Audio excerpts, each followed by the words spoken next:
Hi everyone, it's Aga from EurekaCrystalBeads.com and I'm here with a fun beading tutorial for you.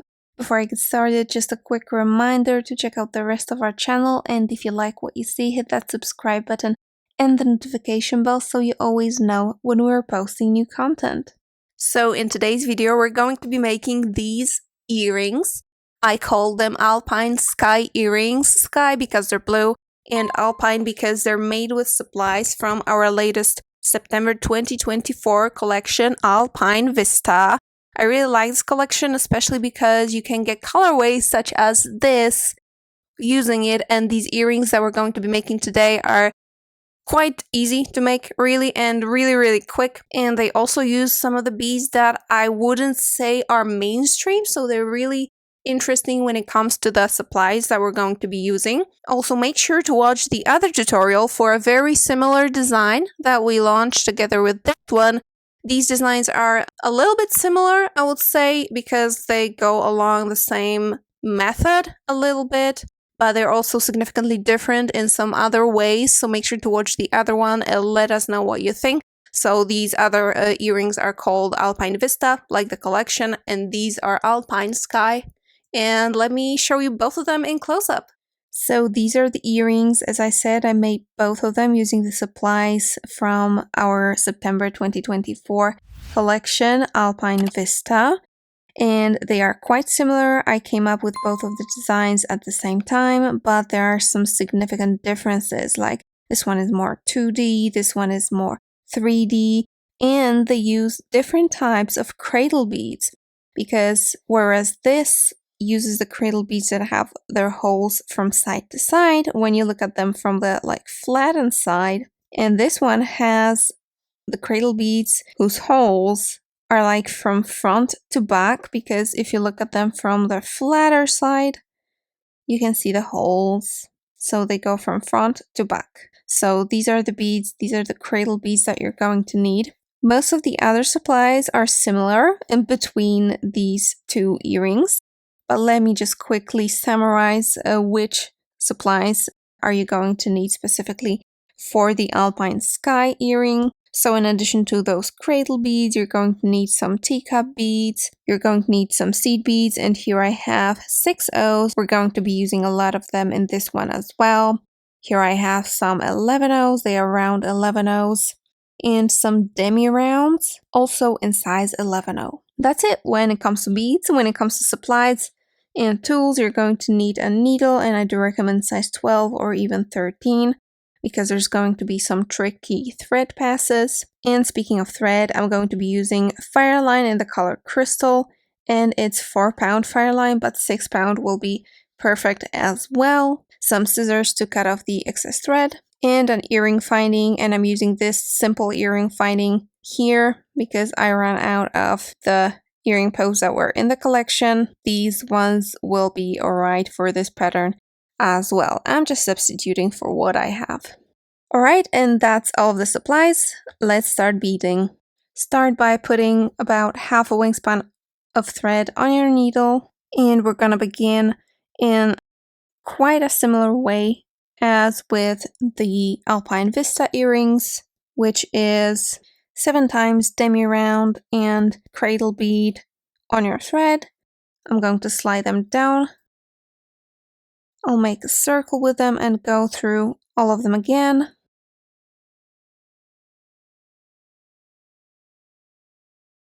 This is a good moment to make sure that you put on the right amount of beads, because I often end up with 2 of the same beads in the beginning and in the end because I forget which I started with. So where my threads, the ends of my thread meet, I'm going to cut off the tail just enough to tie a knot and weave it in later. And in here I'm going to tie a knot. Just like that, a regular knot. That's one. I'm going to make another. And a third one in the opposite direction just for good measure. I'm going to go through some of the beads so that the knot hides in the beads, because it will slide right after my needle into the beads. And now that's what you have, and you want to be coming out of one of the demi rounds in between the cradle beads. And now we're going to pick up the following sequence, 11-0, 6-0, 2 11-0s, and we're gonna go through one of the top holes of the cradle bead. Now the same sequence but in reverse, so 2 11-0, 6-0, and 1 11-0, and I'm just going to pass through the demi round, much like in the other design. Like here, we also just attached this middle sequence of seed beads to the demi round, and here we do the same thing, and I'm going to go straight up, back through the first 11-0 and the 6-0, just like this.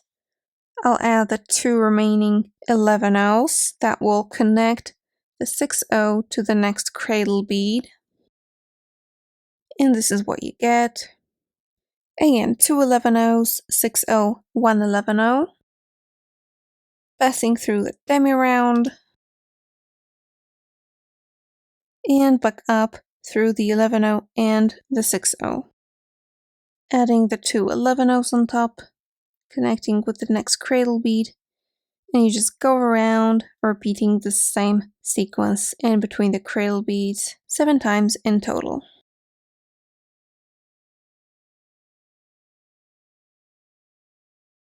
Now I've added this last sequence here, but the first one that we went to the first top hole of the cradle bead with in here still doesn't have a connection on this side, so I'll just pick up 2 11-0s and go down the 6-0 and the 11-0 below it.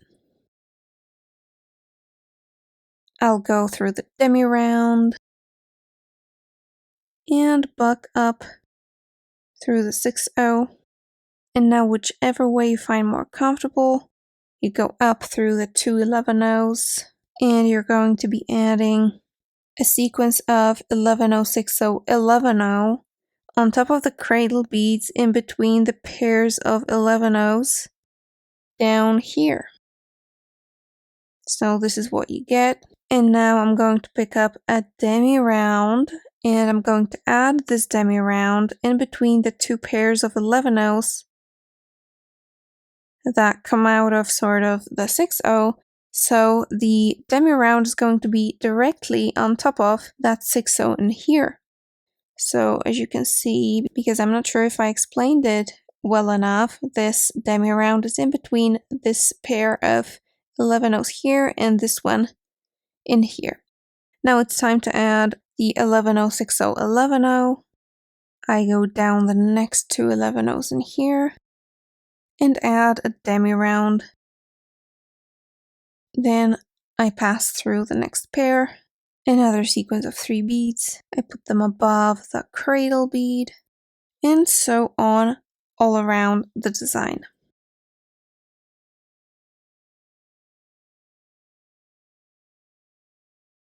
There's my last demi round here, so you should end up with something like this cute star. And now is the time to start adding the teacup beads. So I went through the pair of seed beads that I normally would in this row. I'm going to go a little bit more up through the next 11-0 and the 6-0, and now down this first 11-0 in here. And this is where you want to be coming out of. And that's where we're going to be adding a teacup, 6-0, and a teacup. Make sure to start by passing through the teacup from the convex side, and then after the 6-0, you go in on the cupped side, and you add them in between these 11-0s right over here. So I go down again through the 6-0 and the next 11-0, teacup, 6-0, teacup. Now up this 11-0 in here and the 6-0 as well, pulling tight. Down the 11-0 after the 6-0, and you go around doing the very same thing for all of the sequences around.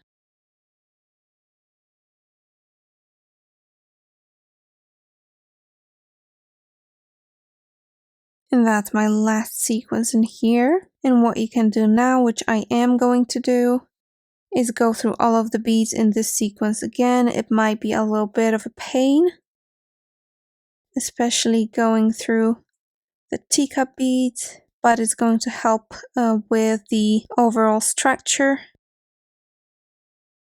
because it's not very 3D, it's not very structured, so it's kind of flexible. So to reduce that, I'm going to go through all of the beads in this last row again.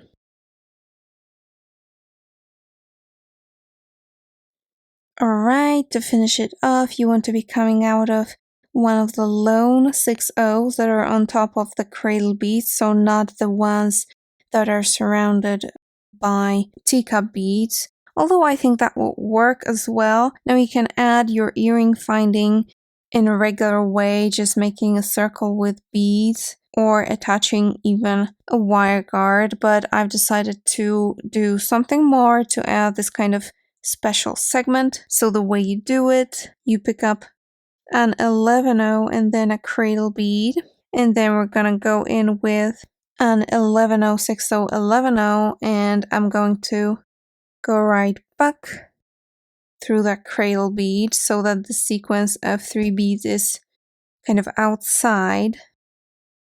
You can slide that down. This is what it's going to look like. Now I'm going to pick up my ear wire, another cradle bead, a sequence of 11/0, 6/0, 11/0, and now I want to go back through that very same cradle bead. Now my earring finding just fell off because it has this tiny gap in here. If yours also has a gap, you can leave adding the earring finding to this point where I add the 11/0 and go through the 6/0 in the design.